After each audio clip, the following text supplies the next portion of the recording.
ചെന്നൈക്ക് അമ്മേനെ അച്ഛനെ കൂട്ടി പോവാണ് ഗായ്സ്. ഇനി 3 ദിവസം എന്റെ ഗ്രാജുവേഷൻ ആയിട്ട് പോവാണ്.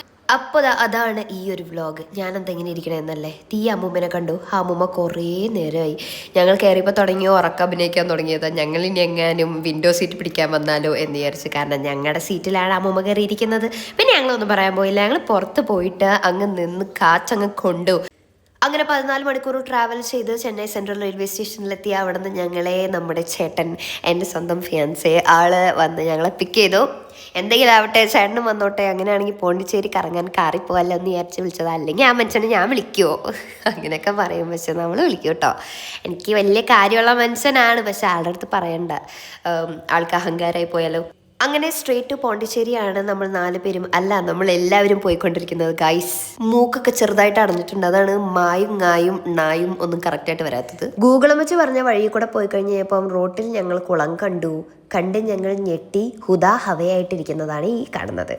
നോക്കുമ്പോണ്ട് വലിയൊരു കാടൊക്കെ. ഇതിൻ്റെ ഉള്ളിലാണോ നമ്മൾ സ്റ്റേ ചെയ്യുന്ന സ്ഥലം എന്നൊക്കെ ഞാൻ പിന്നെ ആലോചിച്ചു. വിശ്വാസം അതല്ലേ എല്ലാം. അങ്ങനെ വിചാരിച്ച് ഞാനും അമ്മയും ലച്ചും അങ്ങനെ കാറിൽ ചേട്ടനെയും വിശ്വസിച്ച് അങ്ങനെ അങ്ങ് ഇരുന്നു. അവിടെ ചെന്നിട്ടും സമാധാനം തരാണ്ട് ലച്ചു അവിടെയും പരിപാടി തുടങ്ങി. കലാപരിപാടികൾ ആരംഭിച്ചിരിക്കുന്നു. ബ്ലാങ്കറ്റ് എടുത്ത് കുനിച്ച് നിർത്തി കുണ്ടി ഡാൻസ് കളിക്കാൻ തുടങ്ങി. ഇപ്പോഴത്തെ ട്രെൻഡാ പോലും. ടുമുക്ക് ചന്നി എന്ന് പറഞ്ഞ് എന്തൊക്കെയോ പറയുന്നുണ്ടായിരുന്നു. ഞങ്ങൾ പിന്നെ അതിൽ ബലിയാടുകളായി. എന്തൊരു പറയാൻ. അങ്ങനെ വിശന്ന് സീൻ കൗണ്ടർ ആയിട്ടിരിക്കുന്ന സമയത്താണ് നമ്മൾ പോണ്ടിച്ചേരി എപ്പോൾ പോയാലും ബോഹോ എന്ന് പറയുന്ന നമ്മുടെ സ്ഥിരം സ്പോട്ടാണ് കേട്ടോ. ഈ ഒരു സ്ഥലത്ത് വന്നിരുന്ന് ഭക്ഷണം കഴിച്ചില്ല എന്നുണ്ടെങ്കിൽ നമുക്ക് അങ്ങോട്ട് സെറ്റ് ആകില്ല. അങ്ങനെ നമ്മൾ ഭക്ഷണമൊക്കെ ഓർഡർ ചെയ്ത് ഇങ്ങനെ വെയിറ്റ് ചെയ്തിരിക്കുകയാണ്. അങ്ങനെ വിശപ്പിൻ്റെ നെല്ലിപ്പലക കണ്ട് ലച്ചുതേ അമ്മയ്ക്ക് വധഭീഷണിയായിട്ട് ഇതാ ഒരു ഫോർക്കും നൈഫും പിടിച്ചിട്ടുള്ള കളിയായിരുന്നു. കുറച്ചുകൂടെ കഴിഞ്ഞായിരുന്നെങ്കിൽ അമ്മേനെ അവളെടുത്ത് തിന്നേനെ. ഇതാണ് അവിടുത്തെ സ്പെഷ്യൽ. അവിടുത്തെ സ്പെഷ്യൽ അല്ല, എൻ്റെ സ്പെഷ്യൽ അവിടുത്തെ ഐറ്റം നമ്മുടെ മഷ്റൂം ഉള്ളിൽ വെച്ചിട്ട് ഭയങ്കര ക്രിസ്പിയാണ്. ഭയങ്കര ടേസ്റ്റ് ആണ് കേട്ടോ. ഈ ഒരു കിഴി ഐറ്റത്തിന് എനിക്കറിയില്ല എൻ്റെ പേരെന്താന്ന്. അതുപോലെ തന്നെ ഈ ഒരു പോർക്ക് ഫില്ലിംഗ് ആയിട്ട് വരുന്ന ബാവു, അത് ബോഹോ സ്പെഷ്യലാണ്. എനിക്ക് ഭയങ്കര ഇഷ്ടമാണ്. പിന്നെ ലച്ചു ഒരു ബർഗർ പ്രാന്തി ആയതുകൊണ്ട് അവർക്കൊരു ബർഗർ മേടിച്ചു കൊടുത്തു. ഇതൊരു തായ് സ്റ്റൈൽ റൈസ് ആണ്. എനിക്ക് ഒരുപാട് ഇഷ്ടപ്പെട്ടു. ഇതിൻ്റെ ഒരു ടേസ്റ്റ് വളരെ ഡിഫറെൻ്റ് ആയിരുന്നു. പിന്നെ പാസ്ത നമ്മളെ തിന്നു കഴിഞ്ഞപ്പോഴാണ് ഓർത്തത് അതിൻ്റെ ഫോട്ടോ വീഡിയോ ഒന്നും എടുത്തില്ലല്ലോ ഒന്ന്. അപ്പം പിന്നെ ഞാൻ എന്തായാലും കഴിച്ചുകൊണ്ടിരിക്കല്ലേ, അതിൻ്റെ ചെറിയൊരു വീഡിയോ എടുത്ത് ആഡ് ചെയ്തതാണ്. ലച്ചു ഭയങ്കര ആർമാദിച്ചൊക്കെ കഴിക്കുന്നുണ്ട്. ഇനി എന്നെ കൊണ്ട് ഒരു ഒറ്റ അടി നടക്കാൻ നീങ്ങത്തില്ല എന്നുള്ള രീതിക്ക് ചത്തു കുത്തിയിരിക്കുകയായിരുന്നു നമ്മുടെ അമ്മ. പിന്നെ നമ്മുടെ പട്ടി ഷോ, അവിടെ ഒരു ഫോട്ടോ സ്പോട്ട് കണ്ടു. പിന്നെ ഒന്നും നോക്കിയില്ല, ഫുള്ള് തിരിഞ്ഞും പറഞ്ഞും ഫോട്ടോ എടുത്ത് സന്തോഷമായി തിരിച്ചിങ്ങോട്ട് പോകുന്നു. അങ്ങനെ നമ്മൾ ഓറോവില്ലിൽ പോയി അവിടെ കുറേ കടകളൊക്കെ കണ്ടു, ആന്റിക് ഷോപ്സും കാര്യങ്ങളൊക്കെ കണ്ടു. ഇപ്പം എൻ്റെ കയ്യിലിരിക്കുന്ന ഈ ഒരു സാധനം പണ്ട് ബുദ്ധ സന്യാസിമാർ ഭൂട്ടാനിലും അതുപോലെ നേപ്പാളിലൊക്കെ ഉപയോഗിച്ചുകൊണ്ടിരുന്ന ഒരു പ്രത്യേകതരം സാധനമാണെന്നാണ് പറഞ്ഞത്.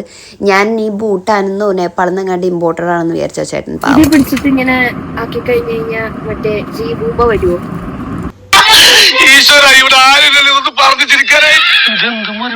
ഇങ്ങനെയാണോ?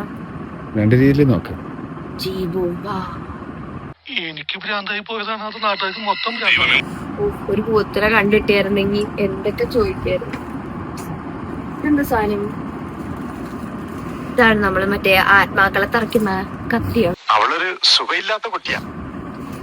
കുട്ടി ശരിയായിരിക്കും. ഓറോവില്ല് നിറയെ ജ്വല്ലറി ഷോപ്സ് ഉണ്ട്. അതും സ്റ്റോൺസ് ഉണ്ട്, ക്രിസ്റ്റൽ സ്റ്റോൺസ് ഉണ്ട്.